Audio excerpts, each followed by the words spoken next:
step. What can figure it out? That's how it chooses you. If your job is to eat a frog, best to do it first thing in the morning.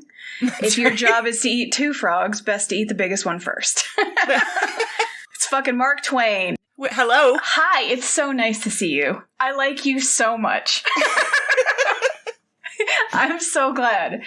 Oh my God. I read this thing a couple days ago in the midst of some blackness that's like, when you feel really, really lonely, that's actually the time you need to be alone. I've been smoking some weed the last couple weeks, and I set myself up so that I can fuck off for 2 weeks when I need to, and I have taken those 2 weeks now. But while I was smoking the weed, I was like, oh, so this is the gift of marijuana. It tells me exactly what I actually care about, because the things I actually care about are the things I still do when I'm high, right? Care about this, care about learning the material for school, don't care about completing the assignments at all. I'm like, I want to know this stuff, but I don't give a shit if you know I know the stuff. Yeah, I got nothing to prove. That's right. I got nothing to prove to you people. And the flip side of marijuana, so what it gives me is clarity about what's actually important. The flip side is that it also suggests to me that it might be okay just to end everything if it gets too hard. I had like weird suicidal, but I'm not at all. I'm super joyful and happy and whatever. And then I was like, oh, I could just stop living. Like, and I was like, no, what the fuck? Like, it just passed through my brain, you know? And I was like, oh, I can't smoke weed anymore. Like, I really can't smoke weed anymore. Because this is one of the secret messages, is that it's okay to just lay down and die. And just give up. I was really like, oh, I'll just go move back with my parents. I'm 44 years old. I was like, that's an option. What the fuck? I was like, no, it's not. Get your shit together. For me, weed provides a lot of contentment and satisfaction, but the flip side is, I guess I'm done. Yes. It gives you that sense we never have, that we are good enough just as is, and that the world is interesting as is. Yes. But the flip side of that is there's nothing else to do, so we might as well go home. That is very eloquently put. That's exactly it. So it's been that, but it's been other things too. Good books, lots of good TV, a couple of awesome stories today. Very excited. So I took a week off. How was it? It was really hard. It was a shit week. Aw. Honestly, I don't mean to sound ungrateful, No. but you know, we had an issue with our septic system sort of leading into the week off. So that was a challenge. And then thank goodness, everything got resolved. Everything was fine. And then we got hit with this sort of horrible storm. I think all of Colorado, and in fact, a good part of the country got a lot of snow. But the problem out here, we didn't get a ton of snow, but the wind hits and creates these giant drifts. So they're 4 feet, 5 feet high. Oh my God. And they're packed, right? It's not powder snow. They're packed at that point. Yeah, they get packed down by the wind. Yeah, it's like highway barriers. And then you can't actually get down the road either because the roads are all blocked. So that was challenging. And then this really amazing thing came out of it, which is at Tim's behest, my cousin sort of investigated we have our local Facebook group that everybody's on, and it's a good way to communicate. And this amazing crew of excavators, of like dudes who work on excavators in Greeley, were coming up to our town for the day. And my cousin arranged for them to come by.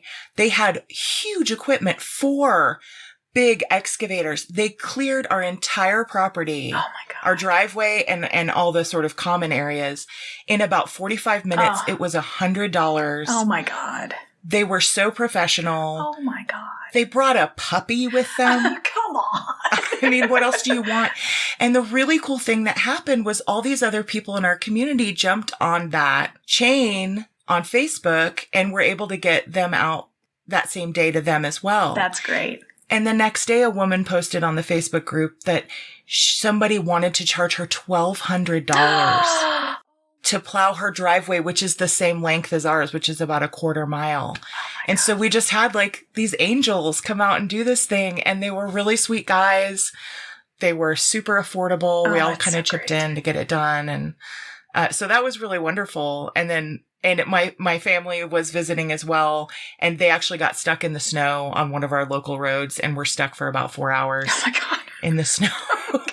Welcome to Colorado. Yeah, exactly. So it was a kind of a crazy week, but it's all good. Everything's fine. I'm healthy and happy, and everything's good. It's just was a little like I wanted things to go smoothly this week. Yeah. I just wanted to smoke weed and play video games and lay down in the sunshine. Or whatever it is you wanted to do. I wanted to be a cat. Yes. I wanted to be a cat this week and there's snow. I'm glad it worked out. It's wonderful that they came out and did that. That's really lovely. Yeah. They were great dudes. You guys be out there shoveling for 10 hours trying to get that clear. Mm-hmm. It's real. It's real. I'm realizing it happens about once a year. It does, yeah. And it's often this spring snowstorm that does it. At least for me, I think it's the spring snowstorm because I'm like kind of growing a little bit. Like the water to wood transition every year, the winter to spring transition always sucks. February and March, I look back at my journals because I was like, I feel like this is a trend. And I looked back at my journals and I was like, oh, it absolutely is a trend. Like my journal entries and my daily pages and like my little notes and stuff from February and March are all about the darkness. Well, and now we have this other journal in the form of the podcast because I remember last year we said rising sap is painful. Like sap coming up through your veins. It hurts. It hurts. It hurts. And that's true again this year. So it's almost April. That's very exciting. Equinox tomorrow. Woohoo! But I'm here. I got shit to tell you. Yeah. Hey, you guys, this is It Chooses You. This is a podcast where we talk about stuff we like. That's right. I'm Claire Patton. I'm Teresa Sparks. You should please like, comment, subscribe, download, click things for us. That's the request. Click things for us, please. Great. Thanks. So today I'm going to tell Claire a little bit about Jules Verne and a little bit about Hollow Earth theories and a failed expedition. Ooh. The failed expeditions, man. I don't know. I just really like them. Yeah. Doomed expeditions. That's like major subcategory of shit I like. We're going to have to dig into that. Yeah, eventually. We'll do this podcast for 5 years and then listen again and then we'll figure it out. Like we just need the we're getting the data on tape now. I think I said this to you on the phone, but it's like you have doomed expeditions. I have artistic failures. Those are our two like touchstones for our personalities. And aren't they kind of the same thing in a lot of ways? They really are. So this is an episode about Hollow Earth theories, a failed expedition in Jules Verne. Our search for what lies beneath is my very pretentious subtitle. There's a colon before it. I am using articles from the Smithsonian Magazine by Marissa Fessenden. Our friend Esther Inglis Arkell for Gizmodo wrote about this too. She provided some of the information for the Peter Tripp story I told you a few weeks ago. Oh, yeah. She's great. I'm now just going to look up everything she's ever written and use her in things we do. Base episodes around whatever she thinks is cool. I might email her and be like, we seem to have similar taste. What's your sign? I'm all for it. Yeah. There's also an article called Prescient and Accounted For by Doug Stewart, also for the Smithsonian Magazine. And also an open invitation to seek out the center of the earth by Rebecca Onion at slate.com. Finally, The Man Who Invented the Future, Jules Verne's Legacy by Robin Van Alken. Also, generic biography, History Channel, history.com, and Wikipedia, of course, for basic stuff. Jules Verne. Did you ever read Jules Verne as a child? I actually don't think I did. Okay. Have you seen any of the horrible movies made from his books? Probably when I was a kid. Okay, yeah. Like Journey to the Center of the Earth was probably on TNT or something when we were kids. I think I probably saw that. That's from the late 50s, I think. And it's horrible. We don't recommend that. Don't go watch that film. But Jules Verne is a badass. And he, I think, can be legitimately seen as one of the pioneers of science fiction. Like, he's a genre creator. Mm-hmm. He was born in Nantes in 1828. He's Jules Verne. But I'm not going to say that because I'm not pretentious in that particular way. I like that you qualify. I mean, it's clear I'm pretentious in some other ways, but not that one. Like 1828, his father wanted Jules to follow him into law practice, but he wanted to write. So when his father found out that he was ditching class to work part-time at a local opera house and write librettos, he said, okay, I'm not supporting you financially anymore. Fuck off. You are cut off. So he wrote a few plays and published a few stories. So he's technically in college, but he's not actually studying. His father's not supporting him financially anymore because he found out his son is a lazy fucking artist instead of a lawyer, I mean, I feel it. Tale as old as time. In 1857, so he's about 30, 29, 30, something like that. He got married and started working as a stockbroker. 28 is very late for marriage at that time. What I'm going to give you right now, I just want to give you a picture of him. Because I found that when I found a picture of him, it made me love him. Do you want to open your screen and tell me if you can see him? Isn't he the sweetest pea? I love his eyes and his beard. He has very, very kind eyes. He really does. And that little sweet head tilt. That sweet little head tilt. Oh, so cute. So he started working as a stockbroker when he got married, presumably because marriage is expensive. And now he has his father telling him he's not going to support him, and a wife who's like, I need to be supported. So, like, in wanting to be married, he trapped himself into having to have this job. He kept writing, though, bless him. And sort of around this time, he started to conceive of a totally new kind of novel. One that would combine adventure fiction, which already existed, with scientific discovery. And the scientific discovery part is really important because he actually lived through like the height of the Industrial Revolution. New things were being discovered and developed, and lots of the world was changing really, really fast. And he was super into it. He would sit for hours at the library reading all of the newspapers and just trying to figure, like, all of the scientific magazines and learning as much as he could about the new amazing machines of the day. Yeah, I always imagine that as a really exciting time. Yeah, it would have been if you were white European. You know, steam power and trains and hot air balloons and someone who knows more about stuff. There are other things. But those are the three main ones. Steam power, trains, and balloons. I think that pretty much covers it. He was friends with Alexandre Dumas, who wrote The Three Musketeers. And he also hung out with an inventor whose name it's out there and I just didn't write it down. But he was an inventor who was designing a hot air balloon that he was going to take on this, trip. He was going to travel by hot air balloon. And he was hanging out with that guy and helping him with the balloon in some way. And of course, at the test flight, right, like a bunch of shit went wrong. And the guy's like shrugged and was like, okay, well, I'll just have to keep building it. But Jules Verne was really, really sad because his life was bad and he really needed that vacation. Like, he really needed to go on that balloon trip. Right. And then it's like, oh, the balloon doesn't work and all of his hopes are dashed. And so he goes home and writes a novel called 5 Weeks in a Balloon. Because he's like, if I can't do it, I'll just pretend that I did. And I'll write a story about it. Oh, buddy. And that book is about an aerial expedition across Africa. It was published at roughly the same time, 1863, as the real-life explorers / colonizers, which is what they actually are. David Livingstone and John Speke were like bushwhacking across Africa. Okay. Right? That's the Livingstone, I presume, thing. Mm-hmm.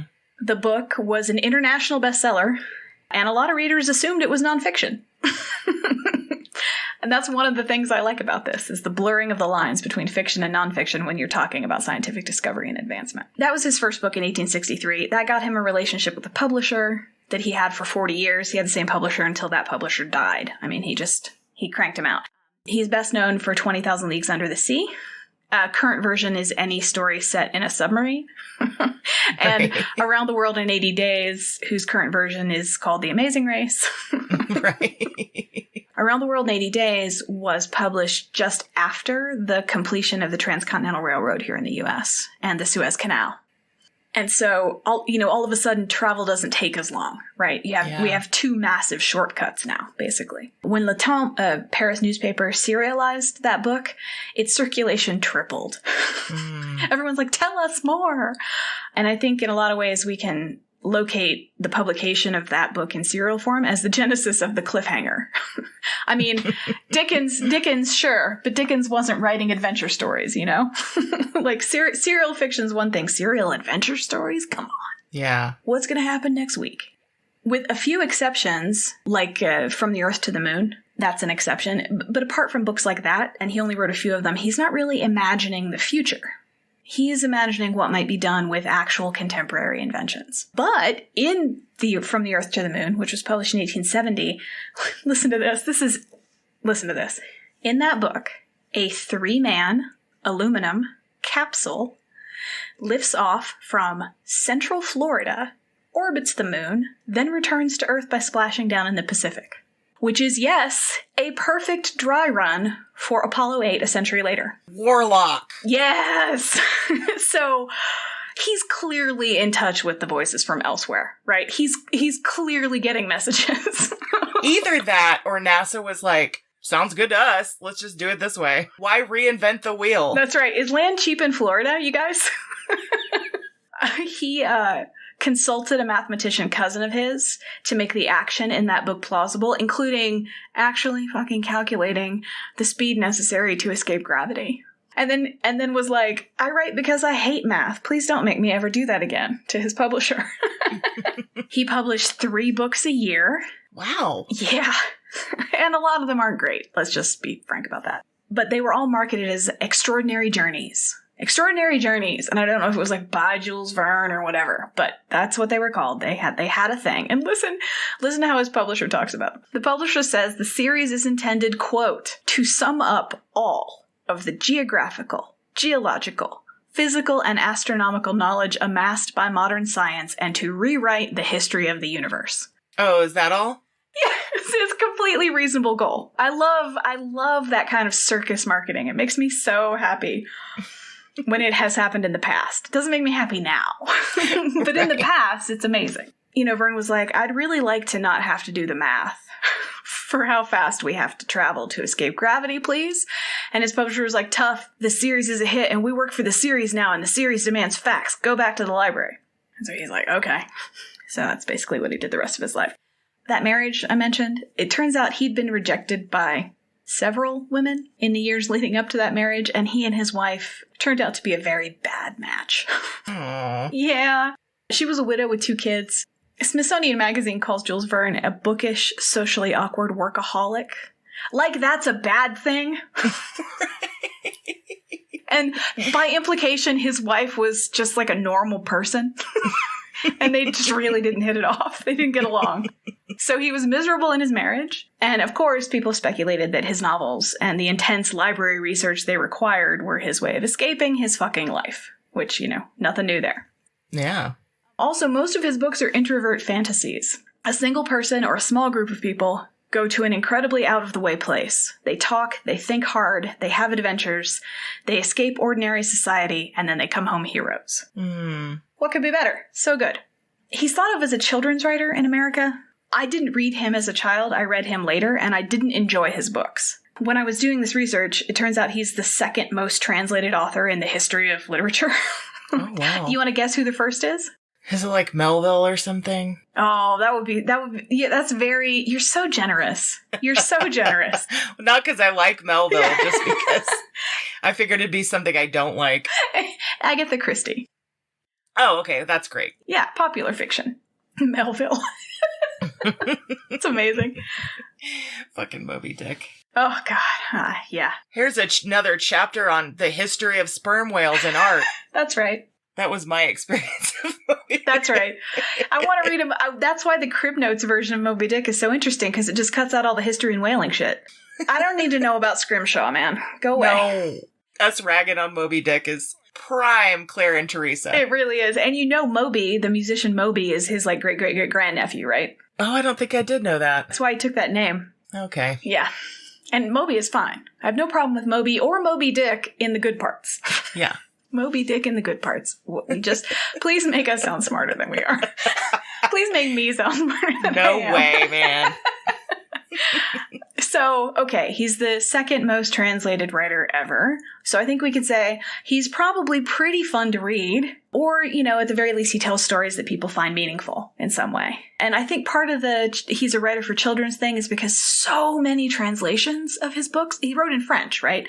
Mm-hmm. So many translations just removed all the cool shit. Like, literally just cut out chapters where he's referencing Darwin and politics and the ills of imperialism and of American militarism and all these jokes. They cut out jokes, Claire.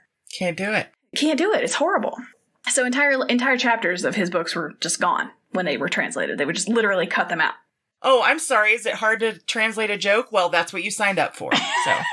Oh, I thought you could speak both these languages. What do you mean you don't know how to make that happen? But it's a reference to boudin sausage. No one knows who that is outside of France. I don't care. You could call it a Vienna sausage. Do it. Do it. Call it a banger. We have all kinds of options, culturally appropriate options for you. Jimmy fucking Dean. Do it. Oh, man, Jimmy Dean. I haven't thought about Jimmy Dean sausages in a long time. After his publisher died, and he had more freedom of tone, his novels got quite a bit darker. He wrote one about Americans who buy the North Pole, plot to tilt the axis of the Earth to melt the polar ice caps to get to the fossil fuels under the ice caps, which definitely sounds like something we would do. Yeah, dude, he was really prescient. Yeah, that's what I'm saying. He heard the voices, man. The voices were talking to him. So there's been a little bit of a resurgence in, like, appreciation of Jules Verne. He died in 1905, so there was a little bit of a celebration at his 100-year death anniversary. But also his grandson, like, blasted open a family safe that had rusted shut and found a previously unpublished novel. And so that was like, ooh, new Jules Verne. Apparently it's kind of dark. He wrote it very early and his publisher was like, nah, I'll take the balloon thing though. The balloon thing is hot. But I don't want to read a story about darkness in Paris. Like, that's not anything people want to read. That was published and everyone's like, yeah, it's not great. It's not a great book, but it's a new Jules Verne. And it sort of sparked new translations. My recommendation, like, if you want to check him out, if you like science fiction and you want to just get a sense of, like, where it started. If you're going to read him, read the most recent translation you can find. Because the old ones suck. And when his grandson did all of that, he did a lot of interviews and he sort of admitted, he's like, I think Grandpa was an anarchist, like a closeted anarchist. Mm-hmm. But like on the exterior, he was socially conservative and he did all the right things. And, you know, he's the son of a lawyer and he's a world famous writer. And he did all the things, but kind of hated modern society in a way that makes me love him so much. Okay, so let's get this straight. Kind eyes, fucking full on beard, prophetic. Yeah. Anarchist. Yeah. Creative and prolific. Uh-huh. Sign me up. It's my kind of dude. I ship he and I. Yeah. I ship us. If only he weren't 100 years dead. 120 years dead. You just shipped yourself. Yeah. Mm-hmm. With the dead man. Uh-huh. Which, hey, no judgment. What's the problem? You know. Not any dead man, Claire. Jules fucking Verne. So that is who he is. And a final piece of it is not long before his death. He died of diabetes at 77, so it was 1905, and he was 77 years old. He actually predicted that he wasn't interested in owning a car, or like doing that or writing about cars. But he like correctly predicted that the car would prompt an exodus of wealthy urban people to the countryside, where they could, quote, be free from the reproachful gaze of the poor. Like, I just love him so much. He knew what was up, man. He knew what was up.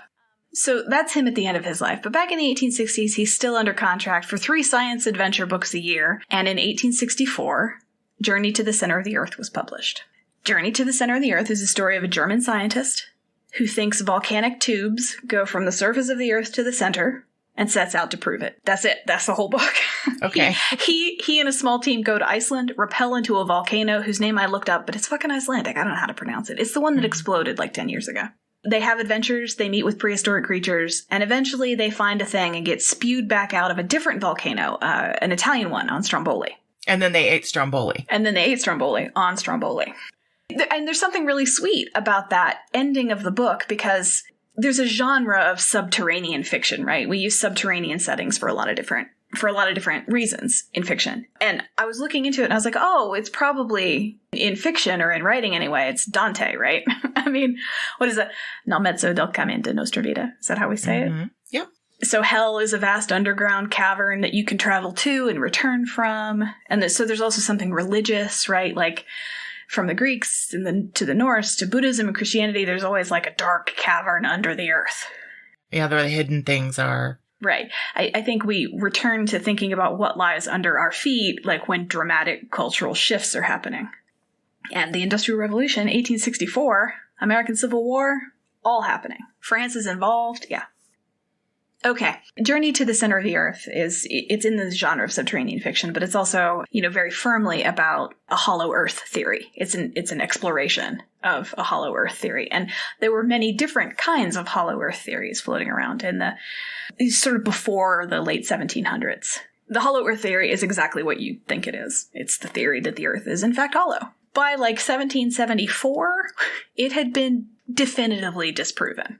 The Royal Society in the UK sponsored an experiment at Schiehallion, which is a mountain in Scotland that I probably pronounced wrong, where they measured the deflection from the vertical due to the gravitation of the mountain. So this mountain is like a single mountain. It's not in a mountain range. It's a single, mostly conical mountain in the middle of a relatively level area.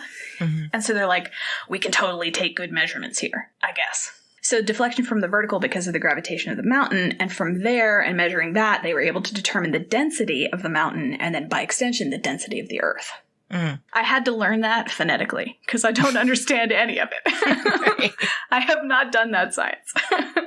So it had been disproven, and these papers were published, and the scientific community was like, yeah, that's not a thing. We figured that out already. Please, everybody stop. But because it's so evocative for humans, of course, we didn't stop. If there's a good story or money to be made, the idea is still going to float around. Yeah. Hollow Earth theory is still out there, and people still believed it. Decades, centuries. I mean, somebody in Missouri probably believes it now. I mean, who knows? Yeah.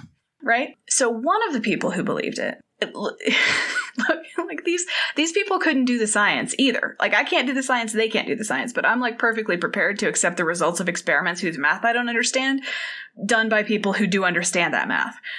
But some people aren't. And one of the people who was not willing to believe them was an American Army officer named John Cleve Sims Jr. So this dude was born in New Jersey, and he was named for a prominent uncle who had been the father-in-law of President Harrison. So he's born into a powerful family. He wasn't particularly impressive himself. He was given a commission in the army. His uncle helped with that. He fought in the War of 1812. He did get promoted seemingly regularly. He retired as a captain after the war, and he retired to St. Louis to become a trader. But he was bad at it. He lost a lot of money, and he and his family to Kentucky. So you've made questionable choices when Kentucky seems like the best next choice. You know what would be great? Let's move to Kentucky.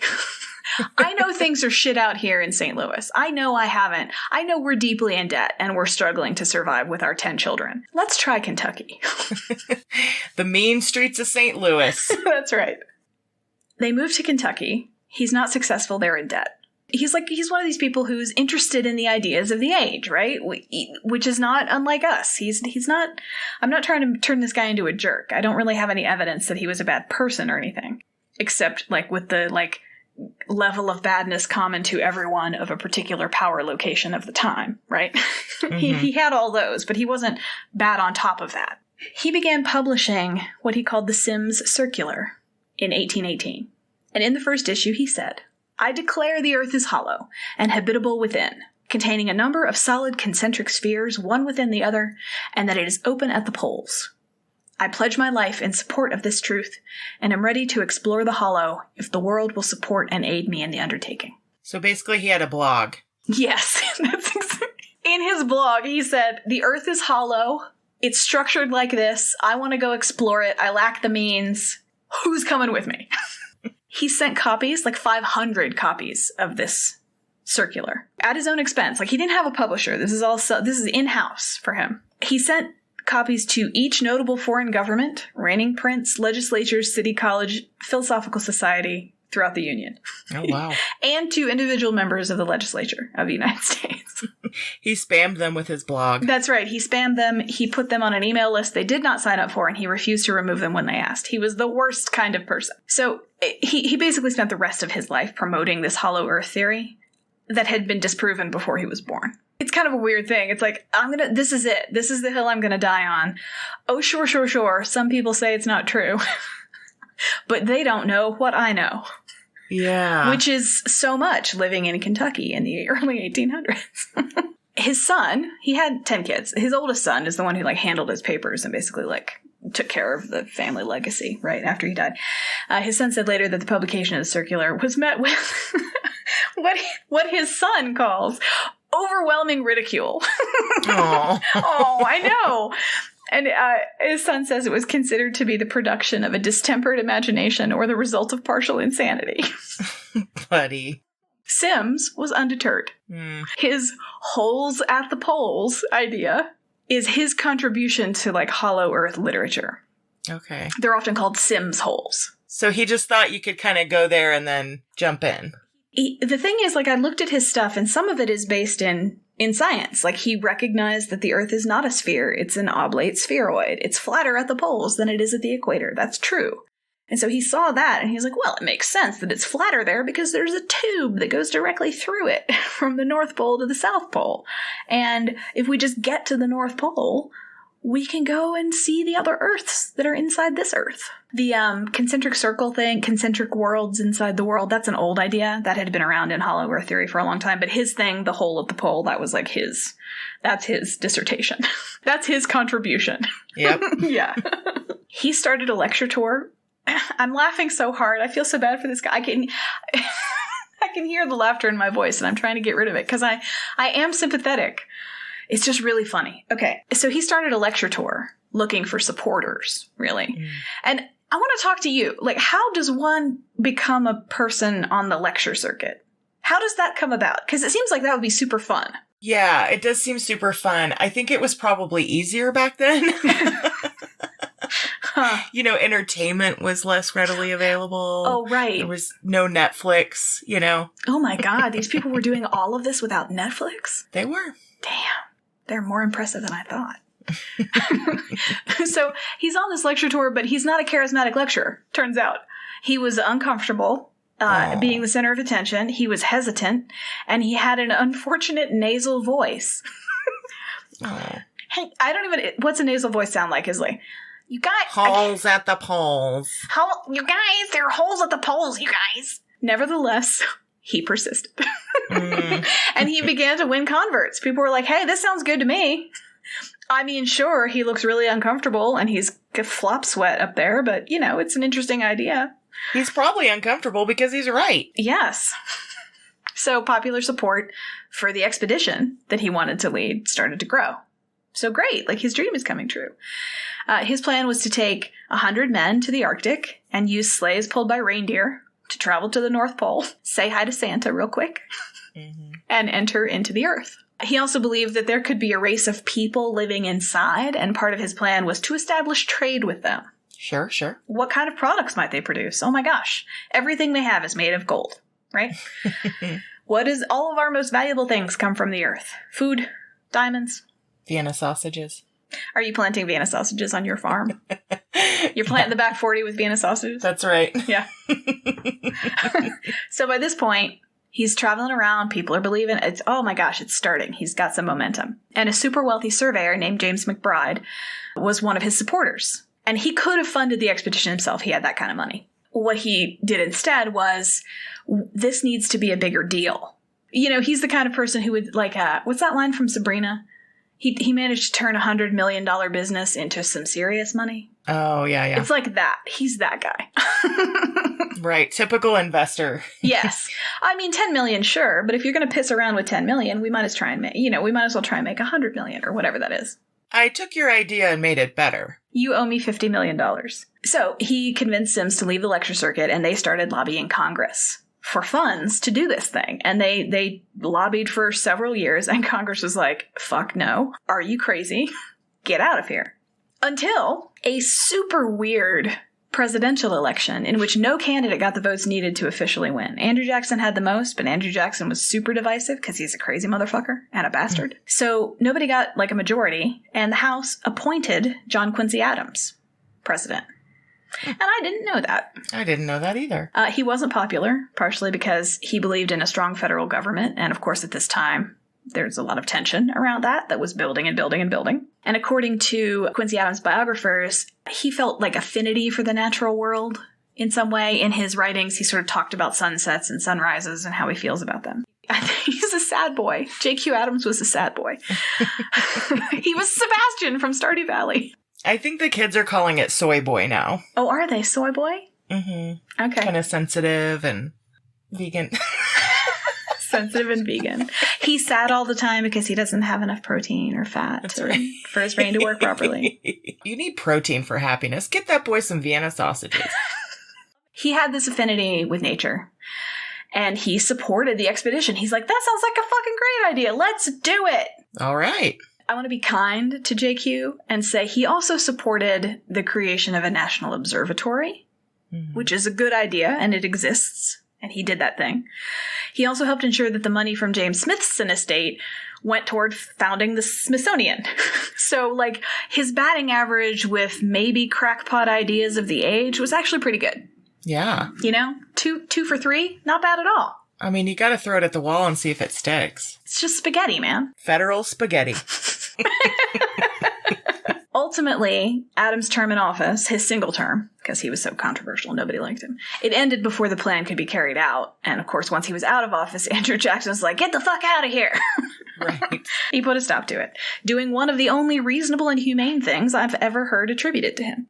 And then, you know, as now, just because experts know something doesn't mean everyone does, as we've been exploring in the podcast. Some ideas are just so intriguing, it doesn't matter if they're factually true or not. And this is one of them. Again, this is yet another story without a satisfactory ending. Because that's it. I don't have a awesome modern tie-in or anything like that. I will say, though, that one of the science fiction writers I like the best, N.K. Jemisin, who's, I mean, widely acclaimed, the best science fiction writer of her generation, essentially, and is just amazing. Everything I've read of hers is beautiful. She wrote a trilogy called the Broken Earth Trilogy that's about a creature living in the center of the earth. And that was published, I think, 5 years ago or something. So the idea hasn't gone away in terms of human imagination. That's right. I'm wondering why it was such a fascinating idea. And I think part of it was the desire to be able to go down there. Yes. Because if it's solid, I mean, I suppose you could drill all the way, you know, it'd be a huge undertaking. It's just the desire to get down there and look around and see what's going on, right? I get that. Yeah, totally. Well, there's also something about it's accessible in a way that space isn't. The bottom of the ocean isn't. Like, you need contraptions for that shit. But you could, you can hike on the world. Maybe you can hike in the world. And all you got to do is find the opening and then you can go do it. Here's the good thing. Here's the positive spin. If this guy had been able to do this, he would have died out there. Oh, for sure. I'm assuming he lived out, you know, a relatively comfortable existence for the rest of his days. But if he'd gone up there, he would have died a cold and terrible death. Yeah, I'm looking right now to see who and when was first to the North Pole. Yeah, it was period in like 1909. Mm-hmm. So he was 75 years early. More than that. 80, 85, something like that. They would have just wandered around there and then all frozen to death. And it would have been him and 99 other guys dying, you know. There'd be one dude who escaped and was like, it was horrible. And he has like no feet now, you know. That's right. We started eating each other in month 2. And then we wouldn't have the Smithsonian because people would be like, oh my God, John Quincy Adams was a fucking moron. There you go. It all works out in the end. It does. So that's the lovely, a little recap of Jules Verne and one of his stories and this idea that the earth is hollow and why that's so evocative for so many people for so long. That was fascinating. Thank you so much, Teresa. Thanks, Claire. I appreciate it. I liked it too. Glad you did. Thank you all so much for listening this week. We will be back shortly with another episode. Look for our Smidgen, which are the small episodes we put out on the weekend to kind of give you a tiny tasty bite of some fun pop culture-y things we've been thinking about. Yeah. Awesome. Talk to you soon. Bye. Bye-bye. Testing. Great. Thank you for listening to It Chooses You. Your hosts are Teresa Sparks and Claire Patton. Our theme song is by Bobby Dart. If you'd like to get in touch with us, drop us an email at itchoosesyoupodcast@gmail.com.